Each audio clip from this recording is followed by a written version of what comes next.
Hey everyone, welcome back to my channel. I have another quick video on my 2020 Ford Ranger here. As you can see here, I've got a lot of gear ready to load up in the truck. Tomorrow I'm leaving for Wyoming, just on a little vacation, going up to Yellowstone again, and staying in Colorado a few days too. Now, one of my chief complaints really with this new truck, I love it, love it, love it, but one of my chief complaints is there's not a ton of room in the back seat area for storage. If I go on the other side here and show you, if I fold the seat down and I already have the headrests removed, you can see it doesn't fold flat. And again, it's not because of the headrest, it's by the design here. Get that foot in focus for you. The seats rather simply just won't fold flat, which isn't really desirable because it doesn't leave you a lot of space. If I go on the other side here and flip up the lower bucket of the seat, it folds up and stores and locks, but it just doesn't, again, leave you too much room to put a lot of your gear. Now, with the way that I use the truck, I haven't used really the back seats, and I just throw my gear, whether it's for work or short trips, throw my gear back there. So I've decided today I'm going to remove the seats, and I'm going to show you how to do that. So to remove these seats, and if I can get it in focus, you're going to need a Torx T50 to remove the seat belts here. We'll then snake it up through the middle of the seat here, and there are 4 13mm bolts behind this carpet here. Let's see if I can't show you these. They're hidden back here, that you'll remove, and the seat should just pop out. So I'm gonna get my tools ready, get my camera set up, and let's get started. Now, I also forgot to mention there's some of these, I guess, electronic clips here. That's probably for the seat belts that you're gonna have to disconnect and remove as well. And there's actually 2 bolts on each side, 4 total, but 2 on each side of the 13mm that are stuck back here that you'll need to remove.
If you have an impact, it makes this a lot easier. You don't need it, and this one's way overkill for it, but it makes it a lot easier.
Alright, got the seat out. Again, wasn't too terribly difficult, just removing a couple bolts.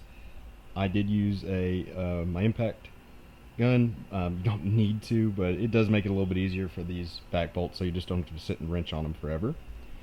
But as you can see here, there is quite a bit more room back here now. It's a little bit more open space, so that's going to give me more area to store some of my gear in when I travel.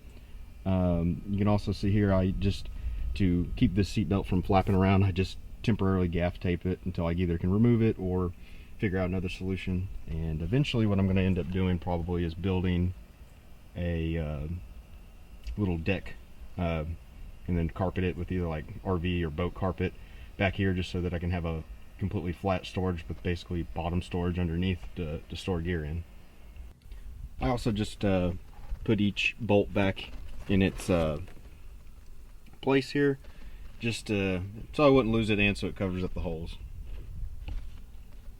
I also forgot to mention, plug your seatbelt clips back in, these electronic clips, because you'll get a supplemental restraint error if you don't.